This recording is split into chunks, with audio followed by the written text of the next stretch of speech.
Consciousness is a deep and mysterious topic that has puzzled people for centuries. Different cultures and times have had their own ideas about what consciousness is and where it comes from. Let's explore these ideas and how modern science tries to understand consciousness.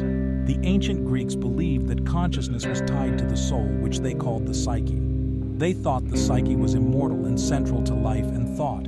To them, the psyche was what made a person truly alive and aware. Philosophers like Plato and Aristotle debated about the nature of the soul and its connection to the body.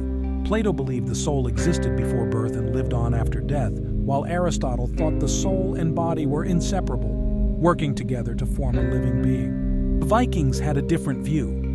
They believed in a multifaceted soul with different parts, including the hugger, which represented the mind. The hugger could operate separately from the body, suggesting a more complex understanding of consciousness.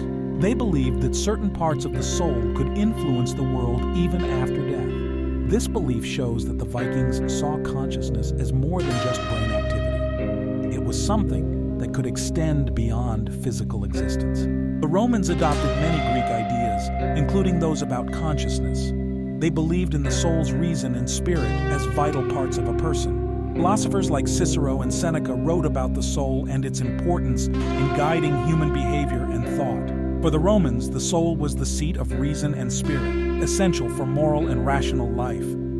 The Sumerians, one of the earliest civilizations, saw consciousness as divine. They believed that gods bestowed awareness upon humans. Their religious texts describe gods creating humans and granting them the ability to think and be aware.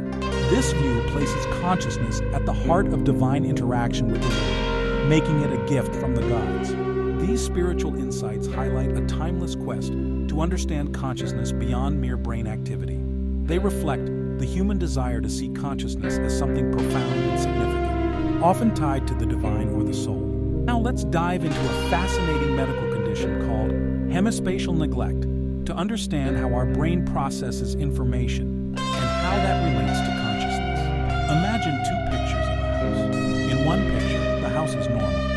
In the other, there's a fire on the left side. A patient named PS had a stroke that damaged the right side of her brain, causing her to have hemispatial neglect. This condition means she couldn't see or pay attention to anything on her left side. When shown the two pictures, PS couldn't see the difference between them because she couldn't see the left side of the images. However, when asked which house she would prefer to live in, she consistently chose the house without the fire. Even though she wasn't consciously aware of the fire, her brain still processed the information from both pictures. This suggests that our brain can process information and influence our choices even if we're not consciously aware of it. If a ball were thrown at her left side, PS might duck without knowing why. This condition shows a clear distinction between the brain's processing of information and our conscious experience.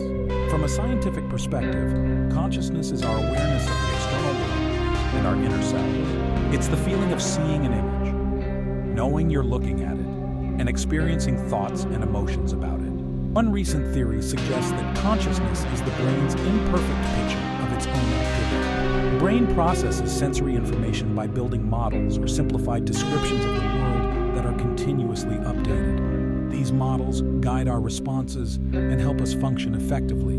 For example, when we see white light, our brain perceives it as brightness without color, even though white light contains all visible wavelengths. Similarly, the brain creates a model of our body that tracks the configuration of our limbs but not individual cells.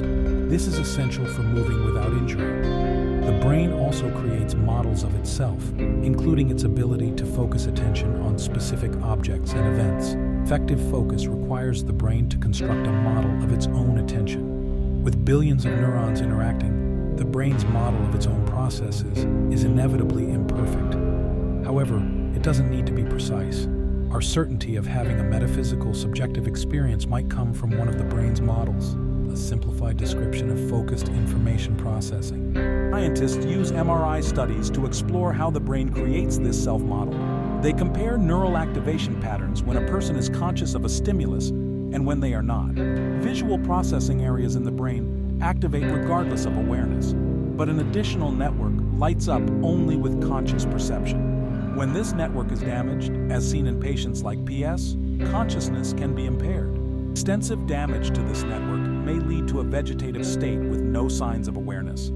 This evidence helps us understand the brain mechanisms underlying consciousness, but there is still much more to learn. Neurons in consciousness-related networks process specific information, but current technology limits our understanding of these computations. As science advances, we may uncover new aspects of human identity and consciousness. Understanding consciousness involves exploring how our brain models the world and itself, creating the rich tapestry of our conscious experience. Consciousness remains one of the most profound and complex mysteries. Ancient cultures and modern science offer different perspectives on what it is and how it arises.